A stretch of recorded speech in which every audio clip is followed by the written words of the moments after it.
Bismillahirrahmanirrahim. Para jamaah sekalian yang saya cintai karena Allah Subhanahu wa taala. Assalamualaikum warahmatullahi wabarakatuh.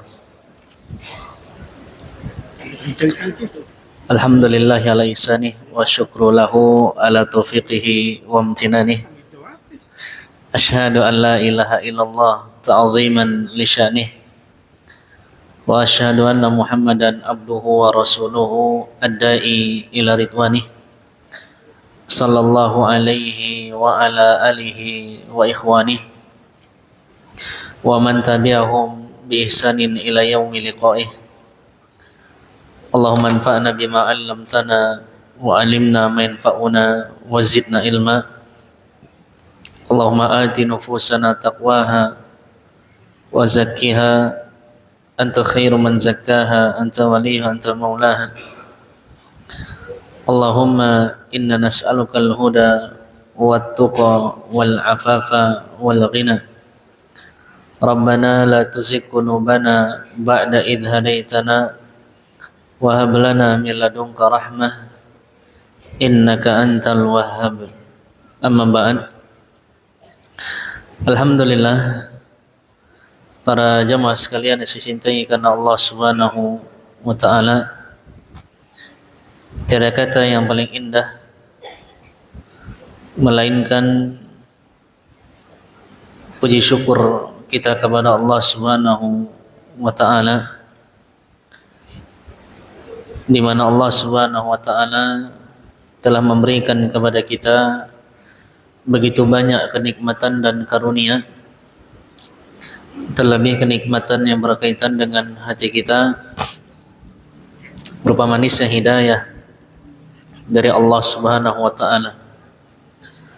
Salawat beriring salam semoga tercurah limpahkan kepada suri tauladan yang mulia Nabi Allah Muhammad sallallahu alaihi wasallam beserta keluarga beliau, para sahabat beliau, para tabi'in, tabi'ut tabi'in, dan orang-orang yang senantiasa mengikuti sunnah beliau hingga hari kiamat kelak. Para jamaah dicintai karena Allah, alhamdulillah kita lanjutkan kembali pelajaran kita dari kitab Al-Wabilus Shayyib, buah karya Al-Imam Ibnul Qayyim rahimahullahu ta'ala. Namun sebelumnya kita sampaikan berita duka yang sangat mendalam yang dirasakan oleh kaum muslimin dan khususnya para penuntut ilmu atas wafatnya mufti umum, ya, pemberi fatwa umum ya negeri Saudi, yaitu Syekh Abdul Aziz Al-Syekh rahimahullahu rahmatan wasi'ah. Dan yang menakjubkan para jamaah, mufti umum itu artinya ya kurang lebih pemberi fatwa nomor 1 di negeri tersebut, rujukan nomor 1 di negeri tersebut, resmi dari pemerintahnya. Yang uniknya jamaah, subhanallah, pemberi fatwa negeri Saudi itu sudah masuk generasi ketiga, dan ini nanti diganti berarti yang keempat. Yang pertama adalah Syekh Muhammad bin Ibrahim Al-Syekh, yang kedua Syekh Abdul Aziz bin Baz, dan yang ketiga terakhir ini adalah Syekh Abdul Aziz Al-Syekh rahimahumullahu jami'an, yang semuanya itu subhanallah diuji oleh Allah. Pada itu ujiannya apa? Buta semuanya, tidak bisa lihat. Syekh Muhammad bin Ibrahim tidak bisa lihat. Syekh bin Baz awalnya bisa lihat, umur 17-an buta. Kemudian Syekh Abdul Aziz Al-Syekh juga buta. Tapi subhanallah, nama mereka sangat mulia di tengah kaum muslimin. Keilmuan mereka jangan ditanyakan lagi, betapa kuatnya hafalan mereka, dalamnya keilmuan mereka, besarnya pengaruh dan jasa mereka di dalam dakwah, ya, khususnya dakwah Ahlus Sunnah wal Jamaah. Maka dari sini kita ambil pelajaran bahwa jangan pernah menjadikan kekurangan kita sebagai alasan kita untuk tidak berkembang, tidak memberikan manfaat kepada kaum muslimin. Dan jadikan juga kekurangan yang kita miliki sebagai pengingat bahwa kita adalah hamba Allah yang penuh kekurangan, penuh dosa, sehingga kita pun tawadhu kepada kaum muslimin, tidak menyombongkan diri, dan semangat memberikan manfaat, mentaati Allah Subhanahu wa taala yang sangat luar biasa. Kemudian nanti ini diganti oleh Syekh Saleh Humaid hafizahullah taala. Ya, terakhir beliau menjabat sebagai imam di Masjidil Haram. Ya, dan sebelumnya jabatan-jabatan beliau juga luar biasa hebat. Beliaulah nanti yang mengganti kedudukan mufti umum di negeri Saudi Arabia. Baik, para jamaah saya cintai karena Allah Subhanahu wa taala, kita lanjutkan pelajaran kita dari kitab ini, di mana pembahasan terakhir kita adalah tentang perdebatan terkait bau mulut orang yang berpuasa, apakah itu dirasakan di kehidupan dunia atau memang di akhirat saja. Maka luar biasa apa yang dijelaskan oleh Al-Imam Al-Qayyim rahimahullah, bahwa penjelasan yang tengah-tengah adalah bau mulut orang yang berpuasa yang jauh lebih wangi daripada minyak kasturi, yang pasti akan dirasakan di hari kiamat dan bisa dirasakan di kehidupan dunia. Nah, adapun terkait dirasakan di kehidupan akhirat, maka sudah jelas. Karena di kehidupan akhirat itulah semua rahasia diangkat, dibongkar oleh Allah Subhanahu wa taala. Apabila yang melakukan kebaikan, maka Allah tampakkan kebaikan-kebaikannya. Apabila seorang hamba melakukan keburukan, Allah tampakkan keburukan-keburukannya. Yauma tublas sarair. Hari kiamat adalah hari di mana nampak semua rahasia-rahasia oleh Allah Subhanahu wa taala. Allah singkap. Allah nampakkan. Ya. Maka akan nampaklah bau mulut orang yang berpuasa. Akan nampaklah bekas-bekas sujud di wajah. Akan nampaklah bekas-bekas wudu. Akan nampaklah pahala-pahala kebaikan yang dilakukan oleh seorang hamba kepada Allah Subhanahu wa taala. Ya, banyak dari perkara yang asalnya gaib, kemudian atas kuasa Allah Subhanahu wa taala Allah jadikan perkara yang gaib tersebut nampak, bisa dilihat oleh banyak manusia. Banyak di hari kiamat nanti sesuatu yang asalnya gaib bisa dilihat.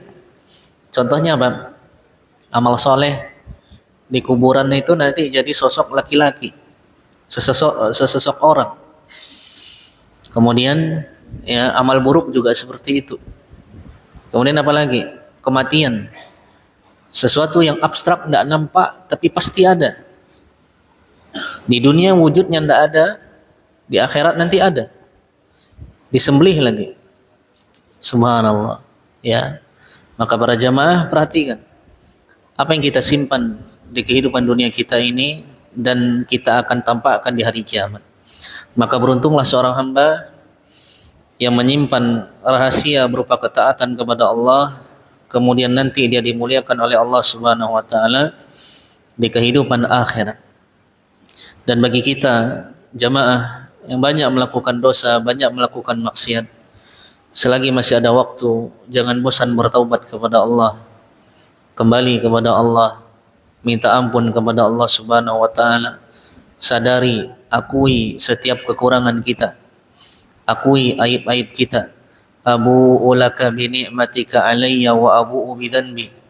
Aku akui dosa-dosaku ya Allah, akui semuanya kepada Allah. Jadilah hamba yang suka mengaku kekurangan dan dosa kepada Allah, sampai titik di mana kita merasa bahwa kita tidak layak untuk menyombongkan diri, sampai kita benar-benar jadi hamba yang tawadhu, rendah hati kepada kaum muslimin karena kita menyadari dosa-dosa kita.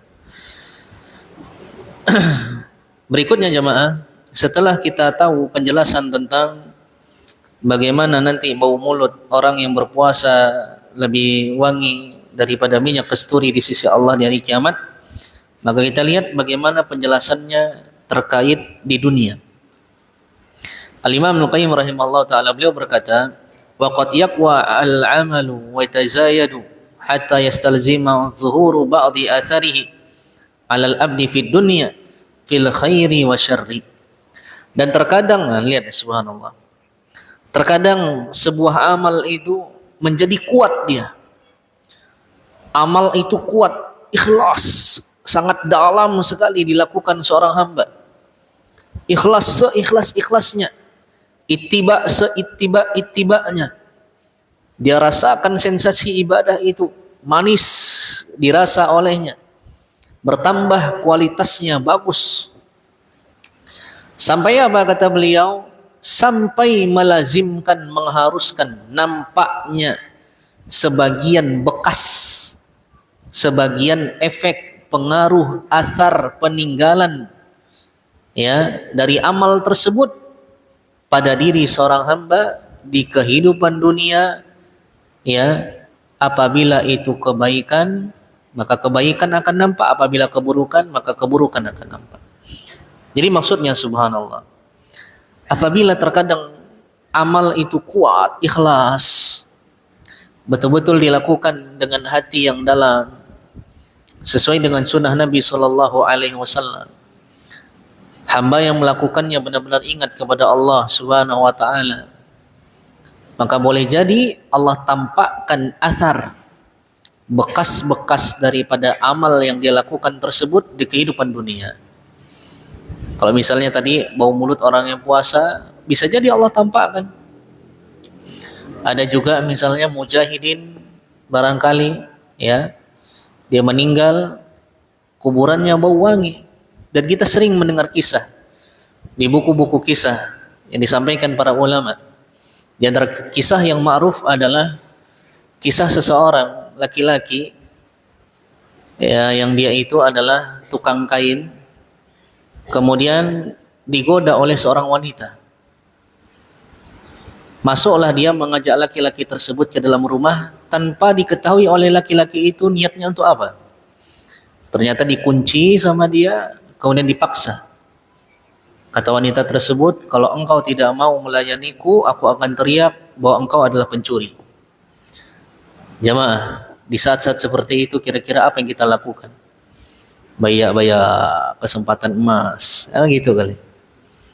Wah, cantik lagi, cantik.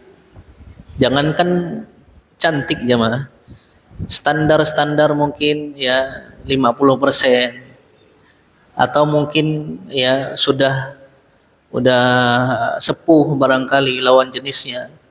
Kalau sudah syahwat dan setan masuk, mau aja. Subhanallah. Nah, apa yang dilakukan pemuda tersebut?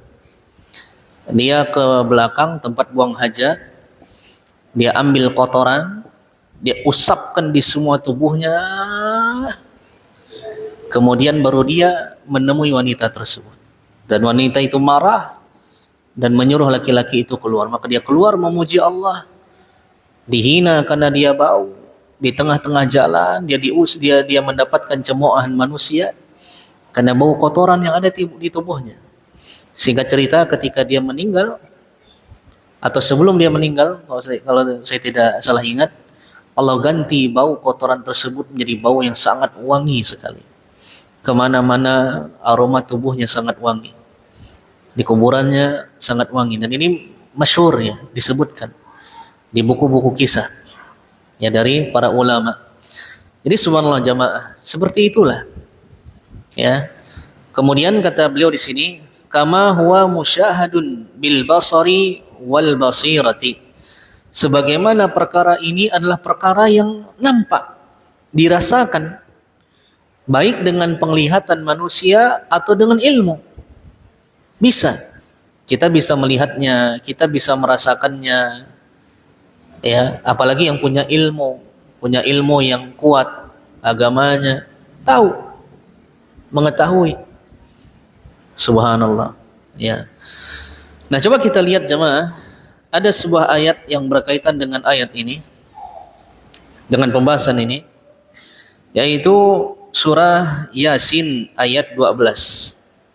Ini diantara ayat yang kalau dibahas oleh Syekh Abdul Razak Fidhullah Ta'ala, beliau selalu takjub dengan ayat ini dan selalu menyarankan untuk membaca tafsir Syekh Sa'di rahimahullahu ta'ala. Ini ayat yang sangat luar biasa. Kita baca di sini. Inna nahnu nuhyil mauta wa naktubu ma qaddamu wa atharahum wa kulla syai'in ahsaynahu fi imamin mubin. Apa kata Allah? Sesungguhnya kamilah yang menghidupkan yang mati, dan kami catat ma qaddamu, apa yang mereka usahakan, wa atharahum, dan kami catat pula bekas-bekasnya. Nah, maksudnya begini, amal yang sudah kita lakukan, amal soleh yang kita lakukan jamaah, ternyata itu murni pertolongan dari Allah Subhanahu wa Ta'ala. Allah sudah catat nih amal soleh kita 50.000 tahun sebelum diciptakan langit dan bumi. Jadi apa untuk kita sombongkan? Ternyata toh amal soleh kita itu pun ketentuan dari Allah, atas izin Allah, bantuan taufik dari Allah Subhanahu wa Ta'ala. Itu satu. Kemudian sudahlah Allah yang membantu kita beramal, Allah catat agar kita bisa beramal, termasuk orang-orang yang dirahmati oleh Allah. Allah catat pula bekasnya. Bekasnya Allah catat. Nah, bekas atau athar di sini ada dua tafsir. Dalam ayat ini wa atharahum, dan atharnya, bekasnya, peninggalannya, itu ada dua tafsir. Disebutkan oleh Al-Imam Ibnu Katsir rahimahullah ta'ala, dan juga ditafsirkan secara makna oleh Syekh Sa'di rahimahullah ta'ala, bahwa bekas yang pertama maksudnya adalah Allah akan catat peninggalan itu di kehidupan dunia. Allah catat bekas itu, Allah kembangkan, Allah harumkan. Kalau itu ilmu, maka ilmunya berkembang, dimanfaatkan para penuntut ilmu, dimanfaatkan oleh hamba-hamba Allah, diingat, diamalkan, berkembang ilmunya. Nah, itu yang pertama. Kalau itu misalnya harta, maka berkembang hartanya, manfaatnya berkembang, terus berkembang. Allah Subhanahu wa Ta'ala yang mencatat bekas tersebut. Jadi dia meninggal, tapi asar dan bekas dari ketaatan yang dia lakukan masih ada di muka bumi, nampak di muka bumi. Dan ini luar biasa jemaah. Ya, coba kalau kita ditanya, hal ini nampak enggak di kehidupan dunia? Bekas di balik ketaatan nampak enggak ada kehidupan dunia? Nampak enggak? Nampak. Ilmu tadi, peninggalan ilmu, sekali lagi, peninggalan ilmu nampak enggak di kehidupan dunia? Nampak. Kita lihat pelajaran tauhid, betapa sering disebutkan nama Syekh siapa? Muhammad bin Abdul Wahab. Muhammad bin Abdul Wahab. Subhanallah.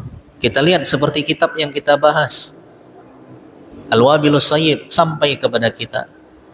Itu bukti jemaah bahwa Allah akan kembangkan amal soleh seorang hamba yang dia lakukan ikhlas kepada Allah Subhanahu wa Ta'ala.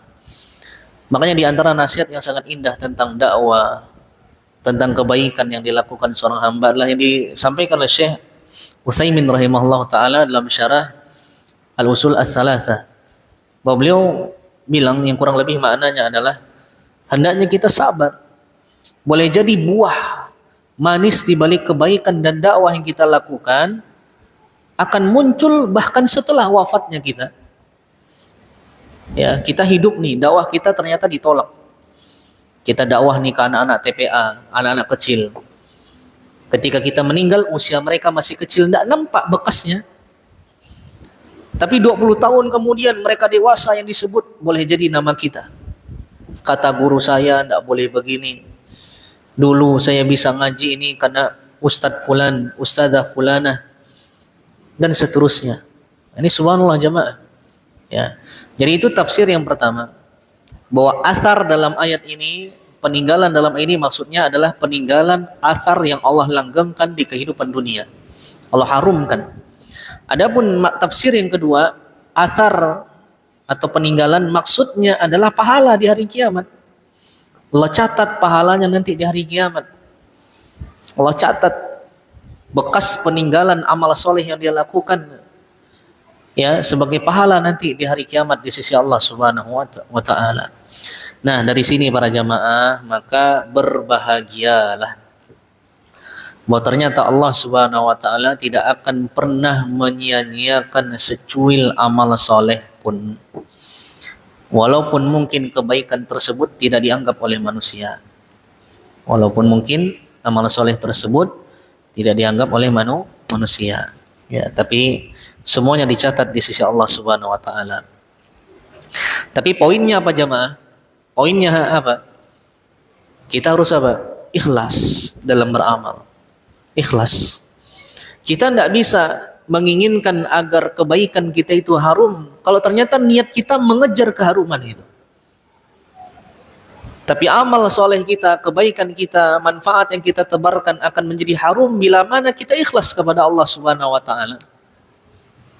Makanya dalam banyak hal berkaitan tentang berkembang atau meningginya atau harumnya nama kita atau kebaikan kita, itu dalam agama kita kacamatanya berbeda dengan kacamata yang kita lihat. Kalau kacamata yang kita gunakan, sering kita menganggap semakin kita tampilkan diri kita, kita tampakkan diri kita, semakin harum kita. Semakin kita kejar popularitas, semakin mulia kita. Tapi dalam agama tidak seperti itu. Ya, Allah mencintai hamba yang tersembunyi. Semakin tersembunyi dia ikhlas, dia Allah harumkan namanya. Man tawadhu'a lillah rafa'ahu Allah. Barang siapa yang tawadu, rendah hati karena Allah, Allah akan harumkan namanya, muliakan dia. Jadi jamaah, syarat untuk meraih kemuliaan di kehidupan dunia, terlebih di kampung akhirat, adalah ikhlas. Bukan dengan mengharapkan pujian dan penglihatan manusia. Ya. Jadi salah kalau misalnya kita ingin bau mulut kita karena kita berpuasa, kita ingin lebih wangi daripada minyak kasturi dan dirasakan orang. Salah caranya kita bilang-bilang orang, saya puasa nih. Cobalah cium bau mulut saya. Sama istri misalnya. Apalagi sengaja sahurnya pakai yang super bau. Petai apa lagi jemaah? Pada tempoyak, ya subhanallah. Sengaja misalnya enggak gosok gigi. Pokoknya makin ekstrim, makin wangi. Suruh pasangan, "Dek, coba rasakan sensasi bau mulut abang." Enggak bisa, ikhlas jemaah. Karena kebaikan itu, balasan dari kebaikan itu haknya siapa memberikan?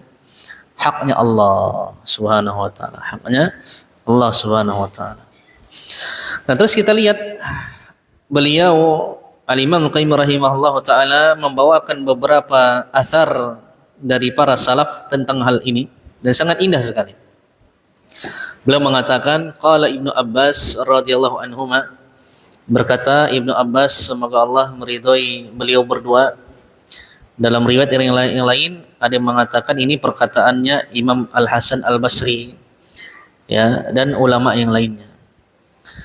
Nah, intinya perkataannya kita lihat, innalil hasanati diya'an fil wajhi. Subhanallah.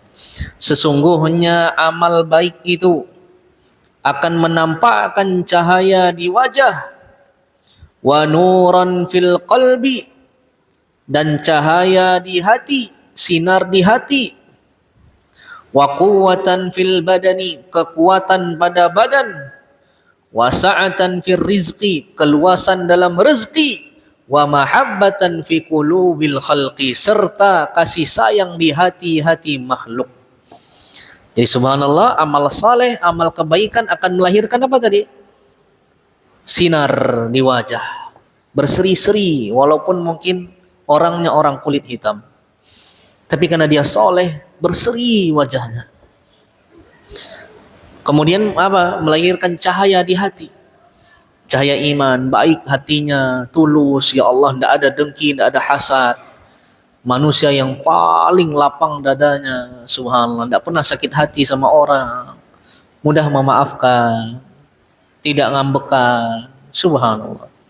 Kuat pada badan, kuat fisiknya. Subhanallah, kita lihat Syekhul Islam Taimiyah rahimahullah.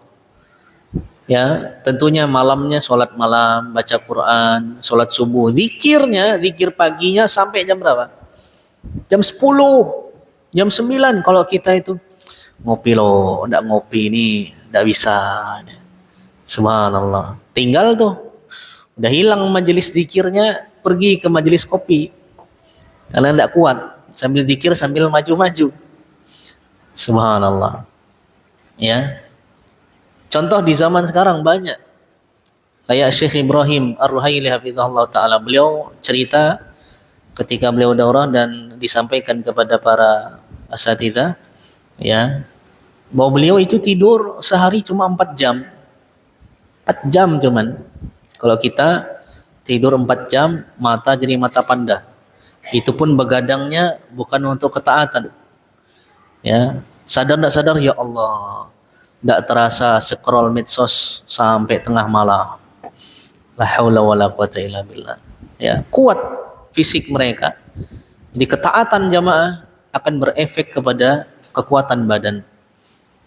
Ya, makanya para sahabat itu mereka kuat, mereka berani berjihad bukan sekedar kuat fisiknya, tapi karena kekuatan hati mereka. Ya, baiknya amal soleh mereka, bersihnya hati mereka membuat kuatnya mereka. Kemudian apa tadi kata beliau? Luas dalam rezeki. Mungkin secara zahir kita lihat tidak mampu, tapi selalu Allah berikan kecukupan. Terkadang masalah rezeki itu bukan seberapa banyaknya jamaah, tapi barokahnya. Rezeki itu bukan tentang seberapa banyaknya, tapi barokahnya. Betapa banyak orang yang Allah berikan harta yang banyak, ternyata tidak barokah, banyak hutang juga, susah juga dia, lecet dikit kendaraannya sakit hati dia. Ya, kata Ustaz Firanda itu jadi tukang penjaga duit, bukan penikmat duit. Kalau penikmat duit ini kan ada uang disedekahkan, tidak takut dia dipakai untuk menginfakkan hartanya, membelajarkan hartanya di jalan Allah Subhanahu wa taala. Subhanallah. Luas rezekinya walaupun tidak kaya. Allah kasih kecukupan. Dan demi Allah jamaah, subhanallah, dari ribuan para ulama kita, kalau setiap disebut biografi mereka, apa yang paling dikenang dan paling harum disebutkan dari mereka? Peninggalan apanya? Kisah apanya? Apakah ilmu amalnya atau kekayaannya? Ilmu dan amalnya, dedikasinya dalam Islam. Tidak pernah ada sejarah kalau disebutkan biografi ulama dikit-dikit kekayaannya, tidak pernah. Silakan buka kitab Syiar A'lamin Nubala, Hilyatul Auliya, buka. Kalau yang baru-baru yang mudah dibaca, misalnya Min A'lamis Sahabah, Min A'lamis Salaf, baca. Judulnya Mauliduhu, kapan lahirnya. Terus Nash'atuhu fil ilmi, perkembangan keilmuannya. Terus Amaluhu, amalnya. Tidak ada maluhu, duitnya. Tijaratuhu, perdagangan, tidak pernah jamaah. Harta itu tidak pernah dikenang. Karena Allah Subhanahu wa taala enggan menjadikan harta dunia itu sebagai bahan kenangan di sisi Allah Subhanahu wa taala. Yang Allah inginkan hanyalah ilmu dan amal saleh yang ikhlas kepada Allah Subhanahu wa taala. Itulah yang selalu diharumkan oleh Allah Subhanahu wa taala. Ya, sampai kayak Al-Imam Abdullah Ibn Mubarak rahimahullah. Beliau termasuk ulama yang alim, kaya juga. Tapi kita tidak dapat nih detailnya, kerjaan betul-betul persisnya apa. Nggak dijelaskan. Cuma dibilang banyak duit. Seperti itu. Nggak ada. Oh ini buka bisnis A. Terus ada cabang bisnis B. Kemudian ada invest di sini. Nggak ada. Nggak ada jamaah. Tapi kalau ilmu dan amalnya disebutkan semuanya, dibeberkan oleh para ulama. Subhanallah. Ya. Terus ini yang paling penting. Yang terakhir tadi apa? Dan amal soleh itu akan menumbuhkan apa? kecintaan di hati-hati makhluk. Jadi jamaah, kecintaan di hati manusia bukan kita yang mengada-ngadakannya. Itu murni pemberian dari Allah Subhanahu wa taala. Dan syarat untuk mendapatkannya adalah ikhlas dalam beramal. Perbaiki hubungan kepada Allah. Perbaiki amal soleh kita. Makanya subhanallah, di antara faedah juga yang sangat berharga adalah boleh jadi kita dibenci orang padahal tidak tahu sebabnya apa. Itu karena kemaksiatan yang kita lakukan kepada Allah. Allah tanamkan dalam hatinya kebencian kepada kita padahal tidak ada sebab. Contoh saja misalnya, ya, baru ketemu orang, tidak pernah kenal misalnya, tidak pernah bermuamalah, tiba-tiba matanya sini saja sama kita. Kalau sholat nginjak kaki kita misal, ya, kan tidak kenal. Logikanya kalau memang sampai nginjak kaki berarti kan harusnya kenal. Kita pernah ada masalah dengannya. Sampai nyenggol kita misalnya, sampai benci sama kita, harusnya kan kenal. Nah, itu bukti jemaah bahwa Allah Subhanahu wa taala juga menyimpankan kebencian di hati makhluk karena sebab apa? Dosa yang kita lakukan kepada Allah Subhanahu wa taala. Makanya subhanallah, Syekhul Islam Taimiyah rahimahullah taala ketika beliau menjelaskan al-asbab al-mu'inah ala sabri ala adzal khalqi, sebab-sebab yang dapat membantu untuk sabar terhadap gangguan orang, beliau menyebutkan bahwa di antara sebab yang membantu kita bisa sabar terhadap gangguan orang adalah apa? Hendaknya kita ingat, boleh jadi orang mengganggu kita karena sebab apa kita? Dosa kita, walaupun tidak ada hubungannya dengan dia. Sebab dosa kita. Subhanallah. Sedangkan ketaatan akan melahirkan kecintaan di hati manusia. Subhanallah. Maka itu ingat-ingat jemaah. Penglaris itu bukan pakai jampi-jampi. Bisnis jadi ramai bukan karena sekedar faktor hissi, faktor zahir, bagusnya bannernya, bagusnya brandnya, AC-nya, tempatnya, bukan. Tapi Allah sudah mencintai kita. Allah akan harumkan nama usaha kita, dakwah kita, ilmu kita di hati manusia. Ini tidak bisa kita cari-cari, ya, tidak bisa kita cari. Berikutnya kata Ibnu Abbas, wa inna lisayyiati sawadan fil wajhi. Kebalikannya, dan sesungguhnya amal buruk akan melahirkan hitam di wajah, hitam, gelap wajahnya, walaupun dia putih tapi suram wajahnya, mengkerut, kusam, nampak raut-raut orang-orang yang betul-betul ya tidak baik keadaannya. Terus wa zulmatan fil qalbi, akan melahirkan kegelapan di dalam hati, gelap, hatinya gelap. Subhanallah. Wa wahanan fil badani, akan melahirkan kelemahan pada badan walaupun dia orangnya kekar, atletis, hobi olahraga, tapi kalau sudah suka maksiat, lemah badannya. Lemah. Kita lihat orang-orang munafik. Apa kata Allah Subhanahu wa taala? Farihal mukhallafuna bimaq'adatihim khilaf Rasulillah. Ketika Allah menjelaskan tentang orang-orang munafik yang tidak ikut perang saat perang Tabuk, kata Allah, orang-orang munafik yang tertinggal dari perang, mereka senang karena tidak ikut. Mereka senang dengan duduk santainya mereka, tidak ikut perang. Padahal mereka itu orang-orang yang kalau kaum muslimin melihatnya pasti takjub. Takjub dengan apanya? Bagusnya fisiknya, bagusnya keadaannya, kaya dia, punya kedudukan. Ya, subhanallah. Itu jamaah, walaupun fisiknya bagus tapi tetap lemah badannya, tak mampu. Sampai-sampai mereka mengatakan la tanfiru fil harri, jangan ikut jihad bersama Muhammad saat panas dah, jangan.